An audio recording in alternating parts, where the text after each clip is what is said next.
Muy bien, buenos días República Dominicana, bienvenidos sean todos a su espacio Ciencia y Más. Agradecidos como siempre por la gentileza de su atención y recordarles que pueden vernos a través de los canales 101, 1101 en HD de Claro TV, canal 46 de Win Telecom y canal 10 de Telecable Dominicano. Nosotros agradecidos, como le decíamos ya, a partir de este sábado, donde vamos a tener un nuevo horario, ¿verdad? Ya con un horario de 8 de la mañana a 9, pero siempre llenos de conocimiento, llenos de sabiduría y pendientes de que podamos transmitirle estos conocimientos a usted. Saludos Héctor, un agrado siempre escuchar tu buena intervención donde quiera que está. Gracias. Miren, el día de hoy nosotros tenemos varios temas, sobre todo uno que a nosotros a nivel científico siempre nos compete y que llama mucho la atención, digamos en este caso, lo que es hoy la teoría de la relatividad, donde hoy vamos a tocar los temas, fórmulas, las aplicaciones y sobre todo tratar de aclarar cualquier duda que usted tenga bajo ese ámbito. Profesor, vamos a introducir de inmediato en materia para ponernos en esto, porque... Sí, cómo no. Bien, la teoría de la relatividad, como cualquier otra teoría, tiene siempre precedentes. Unos precedentes que de alguna forma se constituyen en base o referencia para que la teoría en cuestión pueda ser establecida. Podemos decir de entrada que la teoría de la relatividad en esencia establece que la luz en el vacío tiene una velocidad constante y que esa velocidad constante es independiente del movimiento que tenga la fuente o del movimiento que tenga el observador. O sea, desde cualquier sistema de referencia que usted mida, la velocidad de la luz va a tener siempre el mismo resultado. Eso es lo nuevo, porque antes de eso no se tenía, ni siquiera podía pensarse que eso podía ser así. Eso de un lado. Y de otro lado, las ecuaciones de la física deben escribirse de la misma forma en todos los sistemas de referencia. Vale aquí señalar que tenemos dos relatividades, la relatividad especial y la relatividad general. La relatividad especial, que aparece en 1905, es la relatividad de introductoria, pero ya tiene criterios que son sumamente nuevos. Bien, con frecuencia las personas se dedican a interpretar o a propagar la idea de que la teoría de la relatividad es que el tiempo es relativo, que el espacio es relativo, que la masa es relativa. Es cierto, eso es cierto, pero no es lo fundamental. Podría decirse que la relatividad, la contracción de la longitud o la dilatación del tiempo, el aumento de la masa, son consecuencias de la teoría de la relatividad. Son consecuencias. Por consiguiente, la teoría de la relatividad en verdad pudo haberse llamado la teoría de la no relatividad,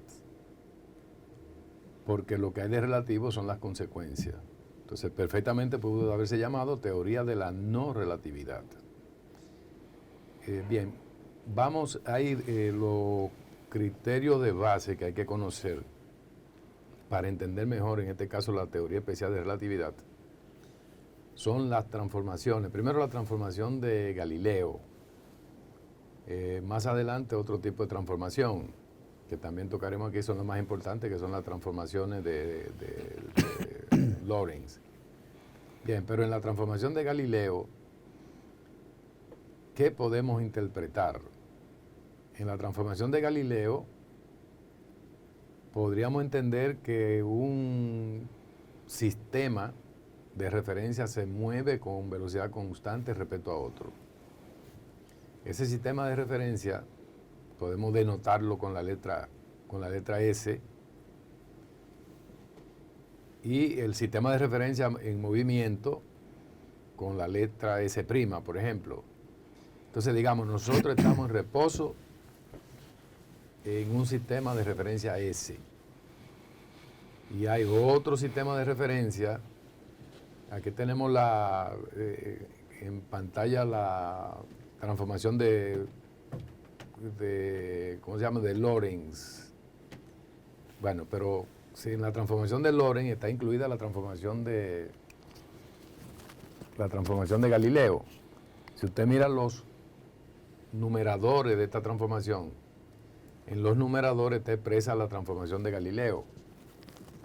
Como el movimiento se hace en una sola dimensión, por cuestión de sencillez, no es que la relatividad no se cumpla si se toma más de una dimensión. Es que por sencillez recurrimos al movimiento en una dimensión. Porque lo que va a ocurrir, la idea nueva que pueda aparecer en una dimensión es la misma que va a aparecer en 2 o en 3. Bien, entonces, como usted puede ver en la pantalla, el movimiento está tomando efecto en la dirección X. Usted piensa en el sistema de coordenadas cartesiano, que tiene, digamos, X, Y, Z. Nos veremos en X. Entonces, fíjese que la coordenada Y y la coordenada Z permanecen iguales para el sistema que está en reposo, en el sistema, digamos, donde nosotros estamos, y el sistema que se mueve con respecto a nosotros, con respecto al sistema en reposo, el Y'. Si ocurriera algún acontecimiento,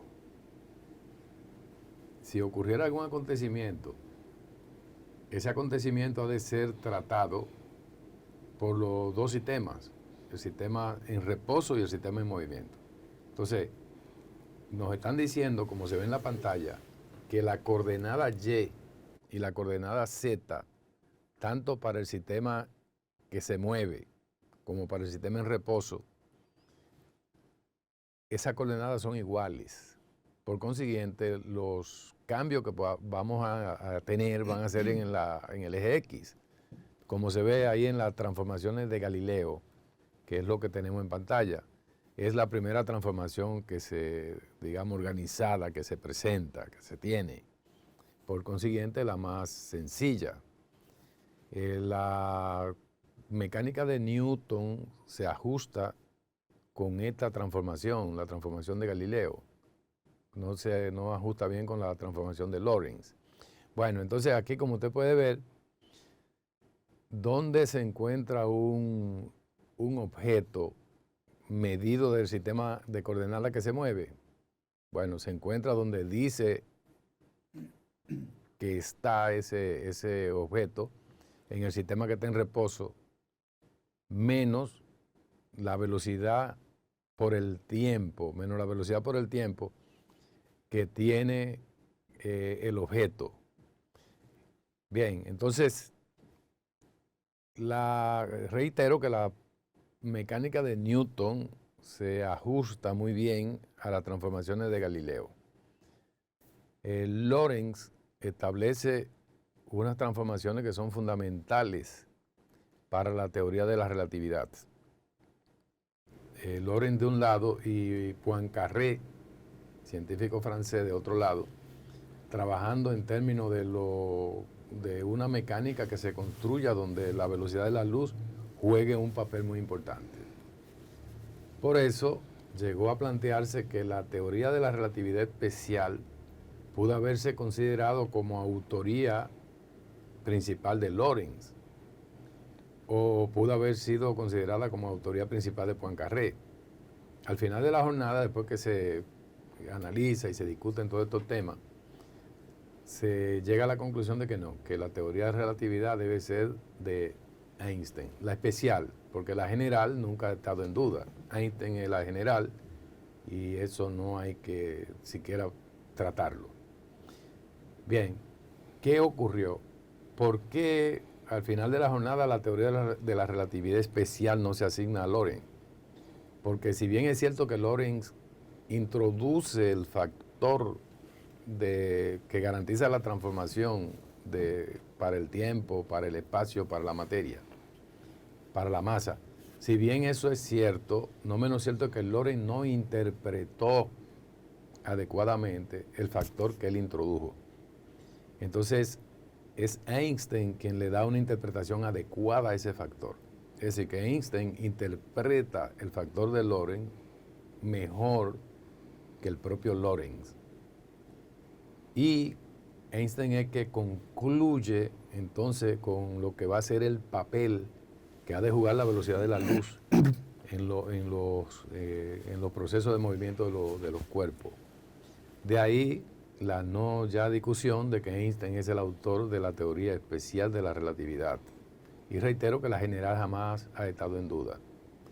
De hecho, en algún momento el propio Einstein decía que la especial pudo haberla desarrollado alguien más, pero que la general la desarrollaba él. Un poco de orgullo, si se quiere, Sí, ¿no? sí. En eso. Bien, entonces, al final de la jornada, aparece, ya visto esto de las transformaciones, y reitero,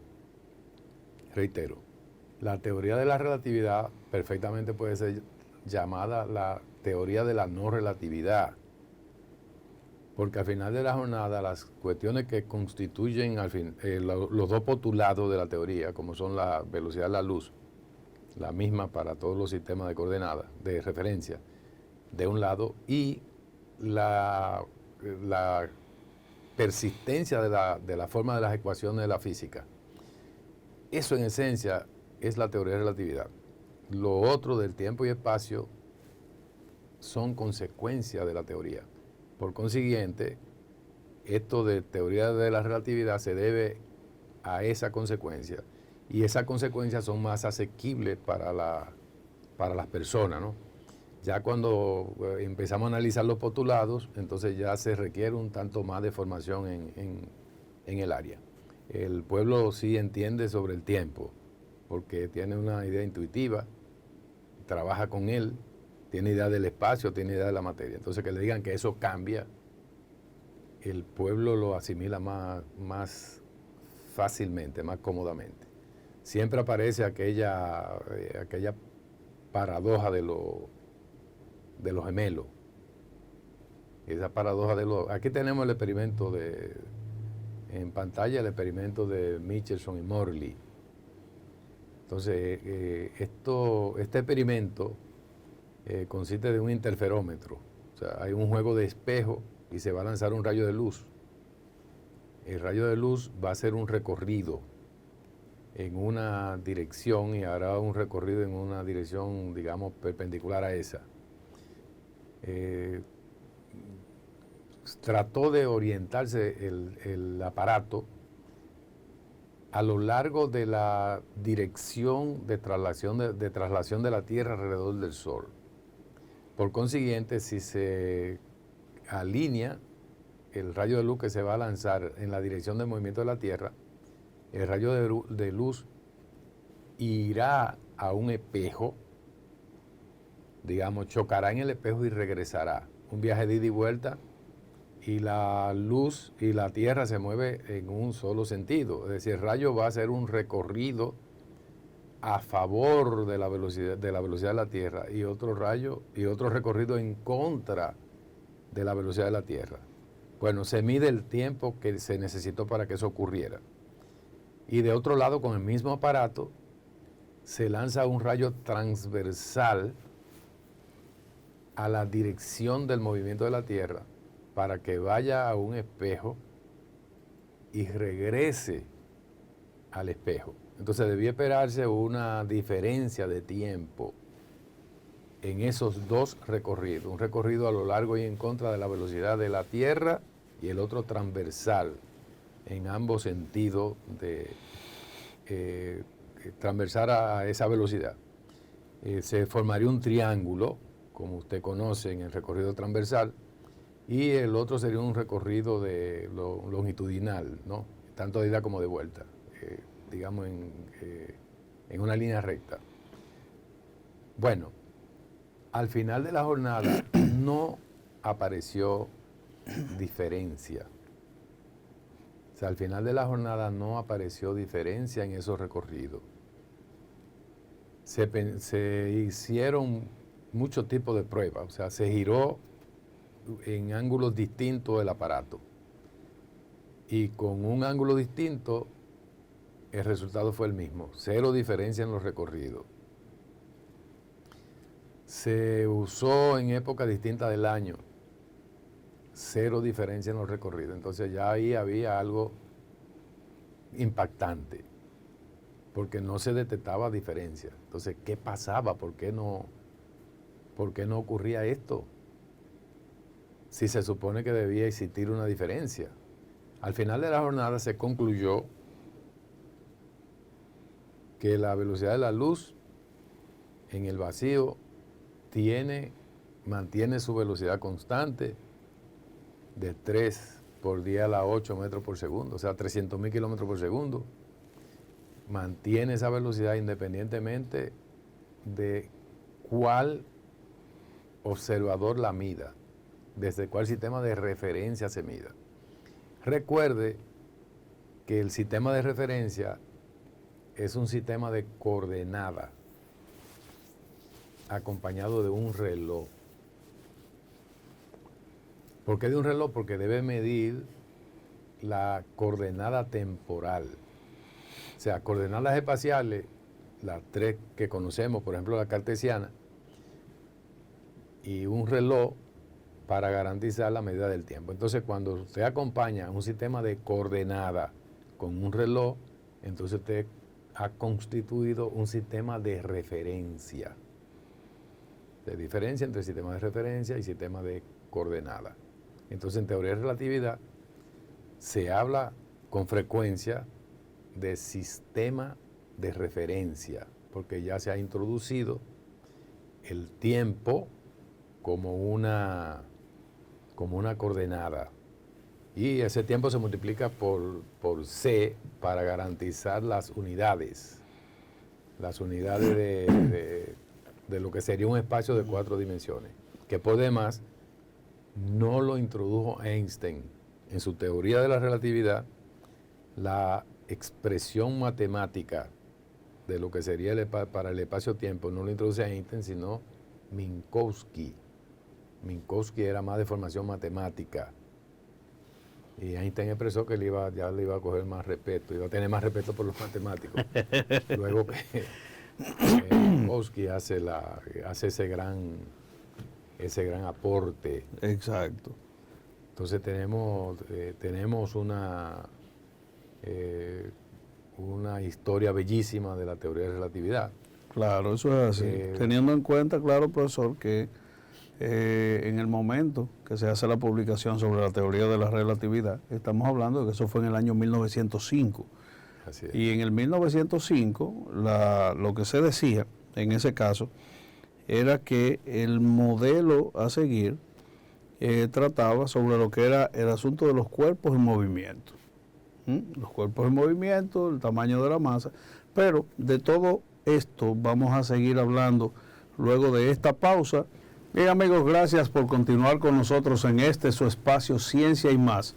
Siempre agradecidos de que nos sigan a través de los canales 101, 1101 en HD de Claro TV, canal 46 de Win Telecom y canal 10 de Telecable Dominicano. Recuerde que para cualquier tipo de pregunta, consulta, puede vernos o puede seguirnos a través de @cienciaymas2 en Twitter.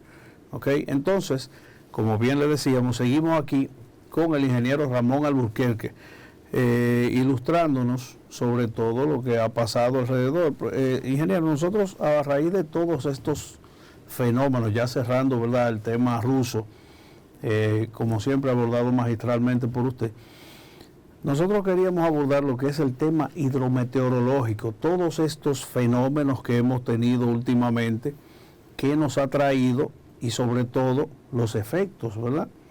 Vimos reciente esta semana, como tuvimos nosotros en República Dominicana, el paso del huracán Fiona, la destrucción y la manera errática en que se conducía a través del territorio, y de igual forma, recientemente, el huracán Ian, que causó estragos y destrucción en lo que fue toda esa área de Florida. Sí, bien. A los huracanes hay que comprender ese fenómeno meteorológico propio de los trópicos. Los huracanes no ocurren fuera de los trópicos, sino es un fenómeno del trópico. Y hay dos trópicos. Está el trópico de Cáncer, que es de la línea imaginaria del Ecuador, Exacto. 30 grados hacia el norte, hacia el polo norte, como un grado son 100 kilómetros, entonces tenemos 3.000 kilómetros. Del Ecuador hacia el polo norte, eso es el trópico de Cáncer. Okay. Asimismo, de la línea imaginaria del Ecuador hacia el sur, hacia el polo antártico, 30 grados, 3.000 kilómetros, también tenemos el trópico de Cáncer. Dentro del trópico de Capricornio. Dentro del trópico de Cáncer, los ciclones giran contrario a la manecilla del reloj. Entonces en el de Capricornio es al revés. Giran con el reloj. Eso se debe al efecto Coriolis. Coriolis, un científico francés que estudió el fenómeno de rotación de la Tierra. Porque, ¿cómo es que se producen los ciclones? Que es el nombre genérico. Ahorita veremos por qué le llamamos huracán en el Caribe. Los ciclones ocurren cuando la temperatura de la superficie de los océanos, de las aguas de los océanos, de los mares, alcanza 26 grados centígrados. Eso provoca una evaporación tan intensa que esos vapores suben y entonces cuando llegan a altura de 1.500, 2.000 metros, donde la temperatura es muy fría, entonces esos vapores se condensan. Al condensarse, baja estrepitosamente la presión y siempre los fluidos fluyen desde donde están a alta presión a baja presión. Por eso se sale el aire de un neumático de su vehículo, del vehículo de nuestros vehículos. Se pincha y sale con mucha violencia el aire que está comprimido dentro del neumático. Y siempre es así. Entonces la evaporación se produce con más intensidad, pero por el movimiento de rotación de la Tierra, entonces se arremolina y también por la traslación de los vientos, y ahí tenemos montado el huracán que está rodando un torbellino que se desplaza. Ahora, ¿cuál es la función? ¿Es el huracán una maldad? ¿Es un fenómeno maldito? Es un fenómeno, sí, es un fenómeno que hace daño, pero al mismo tiempo es un fenómeno que hace bien. Y yo diría que hace mucho más bien que mal, que el daño que causa. ¿Por qué? Porque el huracán es el instrumento que utiliza la atmósfera para distribuir la energía que recibe la Tierra del Sol y para redistribuir la humedad también. Resulta que los rayos solares de mayo hasta noviembre golpean con tanta intensidad, al trópico entra tanto calor de mayo a noviembre, una cantidad tan grande de calor que se acumula en los trópicos. Entonces los trópicos son la parte del planeta que mayor cantidad de energía solar reciben. Claro, en los polos no pueden ser porque es lo más frío, sea el norte o el sur. Entonces los trópicos son los que reciben la mayor cantidad de calor. Ahora, la atmósfera es una sola a través del planeta que nos rodea. Puede tener la atmósfera mucho calor en un sitio y entonces muy frío en otro. Sí, pero ella tiende a que sea uniforme. Entonces, por el movimiento de los vientos, además que todo ese calor obliga a que los vientos soplen desde los trópicos hacia los polos, de un lado y de otro. Entonces, ¿qué es el ciclón? El instrumento que la atmósfera utiliza para sacar de los trópicos la inmensa cantidad de calor que si no lo sacara y se acumulara por 1 año, 2 años, 3 años, haría los trópicos inhabitables. Tendríamos que mudarnos de aquí. Entonces, gracias a los ciclones, el trópico es la parte más agradable para vivir que tiene el planeta. Nosotros somos el paraíso del planeta. El trópico, los trópicos son el paraíso del planeta, solo que no hay bondad total, no hay felicidad completa. Tenemos el problema de los huracanes. Ahora, ¿qué se debe hacer? Sabemos que esos huracanes empiezan en junio, la temporada de huracanes, y termina a finales de noviembre, usualmente. Primero de julio al 30 de noviembre. Lo que hay es que prepararse. Porque ¿a quién es que los huracanes le hacen más daño? A los infelices, a los que viven en condiciones de pobreza y de vulnerabilidad, a los que viven y habitan zonas vulnerables de alto riesgo, en una pendiente de una cañada, en una loma donde puede haber deslices de lodo o de tierra, cerca de las desembocaduras de ríos, de lugares donde pueden ocurrir escorrentía, pero y eso no lo saben las autoridades. Así mismo es. Las autoridades lo saben. Entonces pudiera decirse que los daños que se generan recurrentemente en el Palacio Nacional entra algún río. No, no. Donde está la catedral se mete y se acaba una cañada. No, entonces, ¿por qué ocurren? Ocurren porque aún sabiéndose dónde están esos miles de familias en zonas de alta vulnerabilidad, no lo resolvemos. Vienen gobiernos, se van gobiernos, vuelven otros, no se resuelve. Entonces lo que se anda es privando de que es compasivo y privando en generoso, andando detrás de los que se sabe que el huracán va a venir a dañar. Entonces es una doble moral, una hipocresía. No estoy diciendo con esto claro, que no se haga, porque si los dejamos viviendo en condiciones pésimas, sabiendo que eso va a venir, entonces a las familias encopetadas de aquí le ha hecho daño alguna vez algún huracán. No, que va. A los Corripi, a los Vicini, a los Ricé, a los Bonetti, ¿a cuál de ellos? No, pero a los pobrísimos sí, a los que viven, porque sabemos que viven en las condiciones, en los lugares que los huracanes van a devastar. Entonces, pero la palabra genérica es ciclón. Ahora, en los lugares del lejano oriente, en China, todos esos sitios, le llaman monzones, porque China tiene parte tropical, y la India también, y África, y entonces también le llaman tifones, ya en Japón y esos lugares. Entonces aquí en el Caribe le llamamos huracán, que los mayas, es una palabra maya, los mayas que eran bastante diestros en esto de conocer los efectos de los ciclones, le pusieron huracán, porque ellos ya sabían que si los huracanes no cruzaban, si ese fenómeno no tenía lugar, entonces el trópico no había buenas cosechas.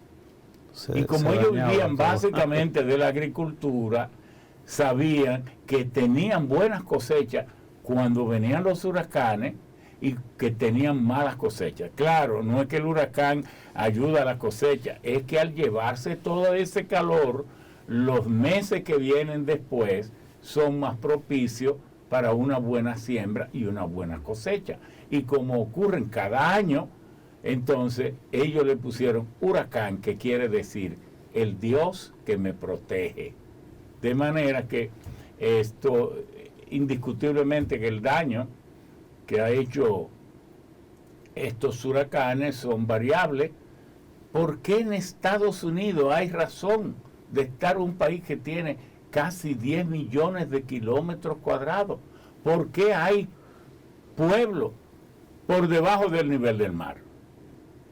Pero ¿por qué cegaron esos Everglades? Porque usted oye que estos daños en la Florida y todo eso, pero fue que el hombre, de manera ciega, de manera absurda, cegó todos esos pantanos que la naturaleza estaba diciendo a viva voz: aquí lo que quiero es pantano, lugares de pantanos eternos.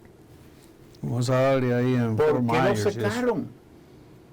Y entonces usted ve, yo que visito mucho esa zona por ahí, yo a veces, ¿cuántas veces no le dije yo a mis amigos?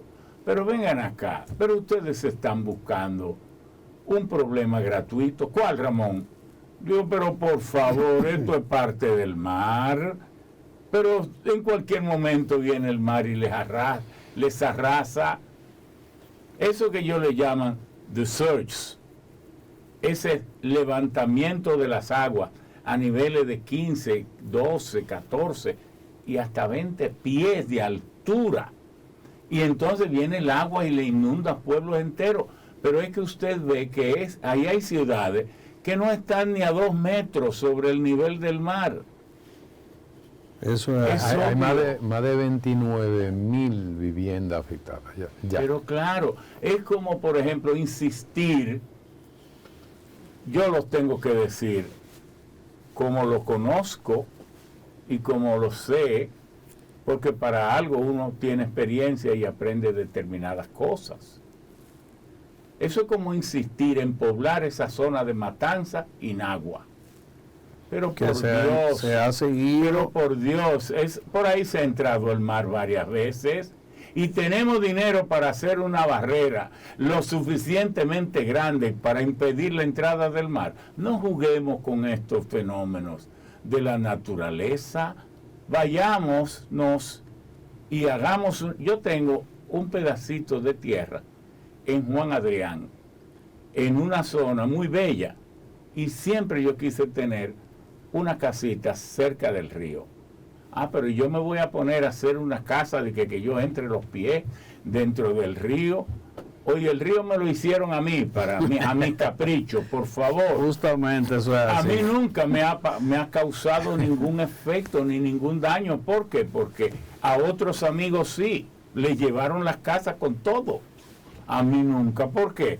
Porque yo hice la mía a 125 metros, ya una parte alta, y el río seguirá pasando, crecerá como quiera crecer, como la naturaleza le dicte, pero yo ya he tomado previsión de que no debo ser imprudente. Entonces, con esto lo que queremos decir es que la política de previsión, la política de protección de nuestra población y sobre todo de los que necesitan esa protección, los más pobres, debe ser responsable. Que el Estado necesita una ley de ordenamiento territorial para decir dónde y cuando se saque la gente de esos lugares, no dejarlo volver. No pueden dejar volver. Y no me diga usted a mí, no es que ellos vuelven. Oye, ¿para qué está la autoridad? Eso es ¿Para así. qué el pueblo dominicano se gasta 40,000 millones de pesos cada año en un ejército y se gasta entonces otros 30 y tantos mil millones en una policía? Para que estén ahí de soquetes. Es para que se impida hacer lo que esté fuera de la ley, fuera de los decretos, fuera de las resoluciones y fuera de los reglamentos de las ciudades, para tener una vida organizada. Eso es así. Bueno, nosotros vamos a una pausa y al regresar, ya en este tramo final, vamos a continuar con una parte de estos temas, pero buscando siempre la atención de nuestro director. Vámonos a la pausa.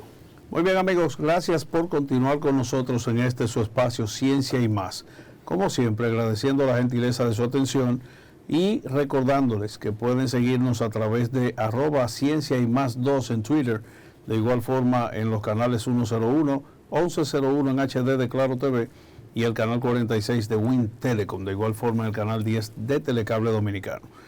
Nosotros seguimos aquí con esta batería de preguntas, porque mire, señores, venir aquí, sentarse con el ingeniero Ramón Alburquerque y usted no salir enriquecido de ahí, quiere decir que usted debe de revisar. Se debe revisar. Se debe de revisar. 100%, ¿verdad? Totalmente. Ingeniero, nosotros le decíamos hace un momentito, estuvimos hablando sobre todos esos fenómenos. Mire, en el caso del huracán Ian, nosotros vimos esa forma impresionante de crecimiento que tuvo un huracán que nace el martes en la tardecita y el miércoles ya es categoría 2. Siempre se ha dicho que los huracanes que nacen hacia el Golfo de México, se hacen fuertes entre el Caribe, dentro del Mar Caribe, porque casi todos los huracanes nacen en el Atlántico. Exactamente. Este no nació así, Elías. El famoso cuerno de África. El Fiona nació en el Atlántico. Exactamente. Fíjese que fue hasta generoso con nosotros. Sí, definitivamente. Perdonando, pidiéndole perdón a las familias que fueron afectadas en sus bienes materiales o heridos, o que fueron muy pocos. Pero este fenómeno vino del Atlántico, entró al Caribe, bordeó Puerto Rico por el sur, tocó por aquí, por Cabo Rojo, Mayagüez, y entonces se decía que podía no tocar, que el ojo iba a cruzar por el canal de la Mona. Exacto. Pero se deslizó unos kilómetros, porque es que estamos hablando de estrecheces de 50, 40, 30 kilómetros. Sí, claro. No fue que el huracán tuvo un gran desvío, fue apenas de 40, 30 kilómetros, y para fenómenos planetarios esto no es nada, eso es un grado apenas, y por eso entró entonces por Higüey.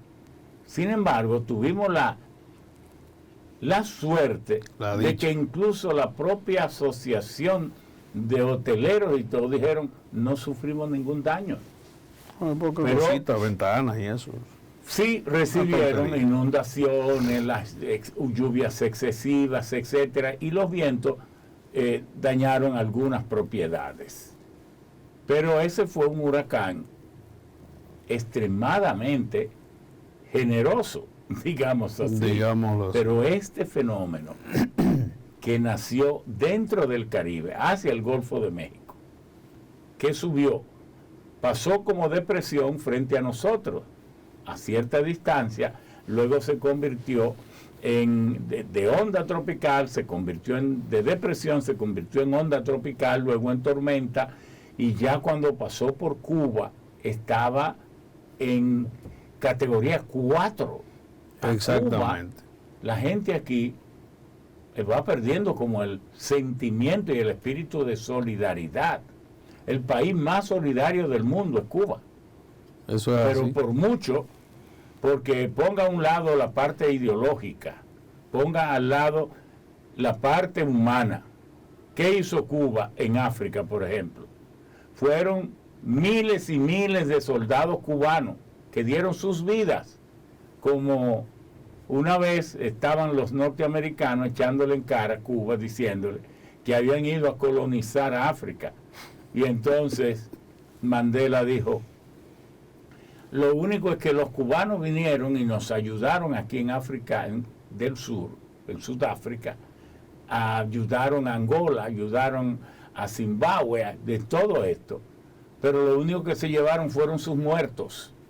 Ahora, los imperios, cuando vienen y contribuyen en algo, usualmente a sojuzgarnos o a llevarnos nuestro oro o nuestro uranio o nuestros minerales, pero los cubanos, el acto imperialista que cometieron fue perder sus ciudadanos, sus soldados, y luego venir y retirar sus cadáveres.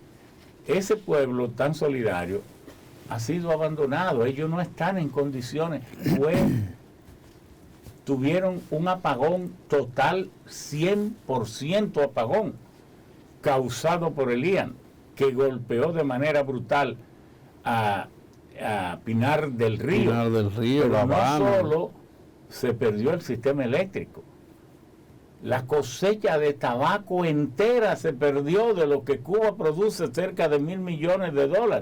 Si hay algo que ha mantenido al cubano en pie, ha sido su tabaco, a pesar de que antes eran los número uno en Habano y todo, y ahora nosotros tenemos esa gloria, ese potencial, esa fuerza.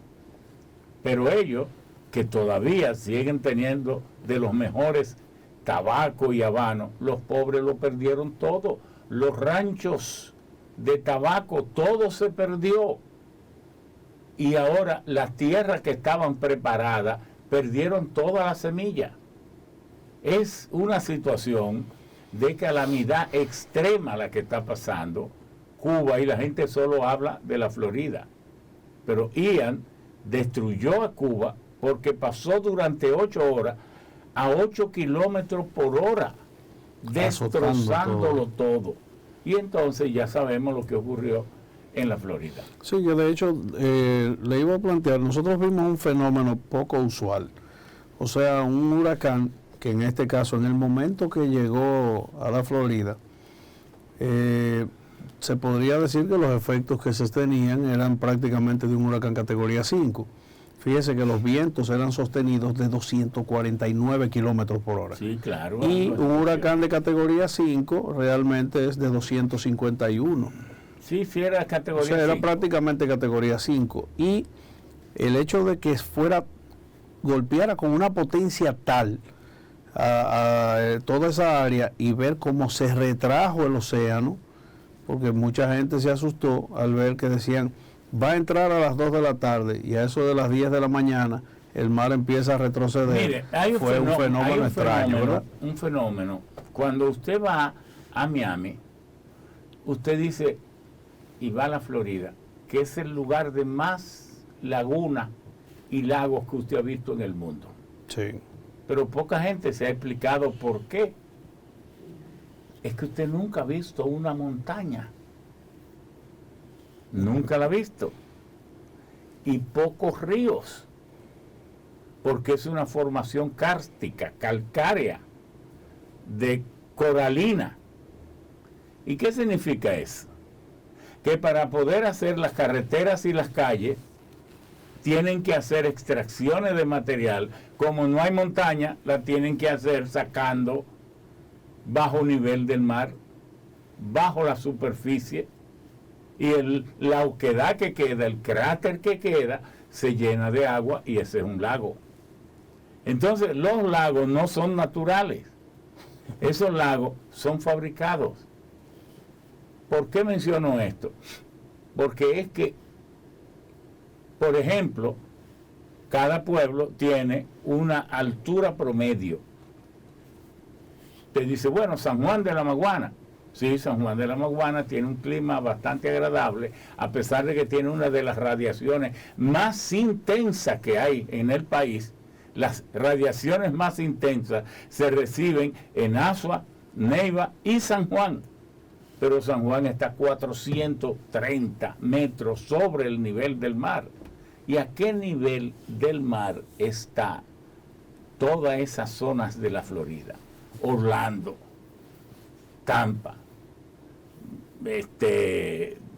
Fort Myers, Fort Lauderdale, sí.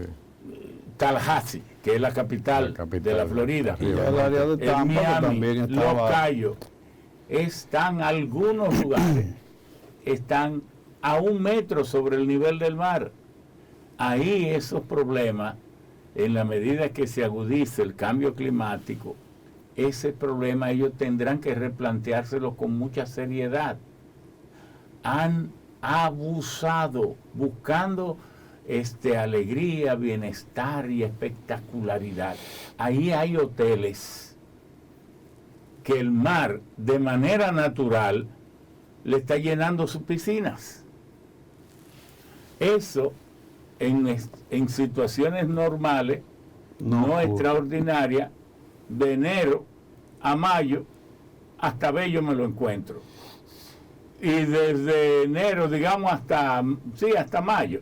Pero ya de junio en adelante que viene, entonces tenemos que tomar medidas de mayor racionalidad. El hombre debe adaptarse a la naturaleza, pero no debe abusar de ella.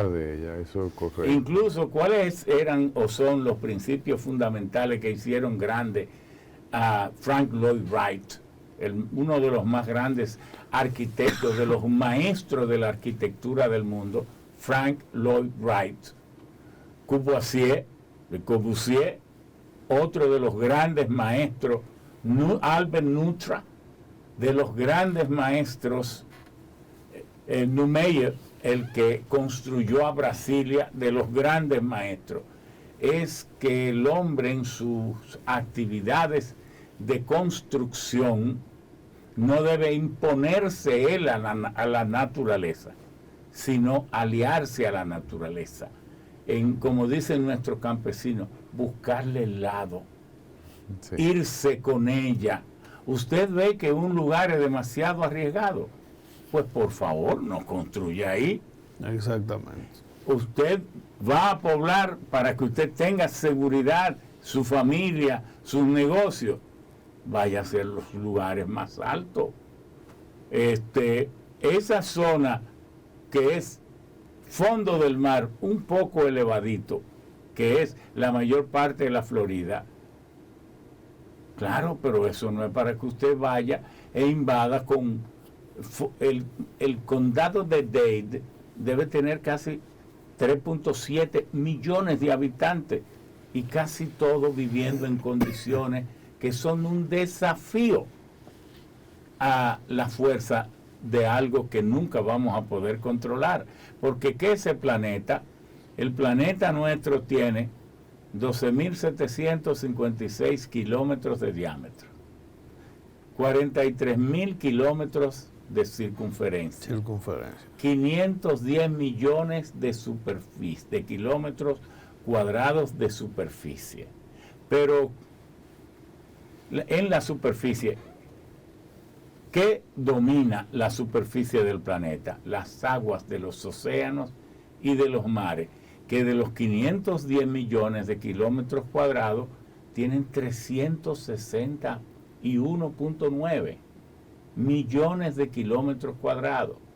Y solo tenemos 148.3.6 millones de kilómetros de tierras emergidas en formas de continentes, de islas, islotes y cayos. Entonces es para el hombre, concluyo, tener la suficiente racionalidad. Para eso hemos avanzado lo suficiente en las ciencias de las ingenierías para saber construir adecuadamente para seguridad de nuestra familia y de nuestras propiedades. Bueno, excelente, excelente. Como siempre, excelente la participación del ingeniero. Bueno, señores, nosotros desde aquí, ya al día de hoy, despidiéndonos y esperando verlos a ustedes el próximo sábado, cuando volveremos a estar con ustedes para seguir ilustrándoles a través de su espacio Ciencia y Más. Y recuerde, todo esto cuando el reloj marque las 8. Nos veremos el próximo sábado.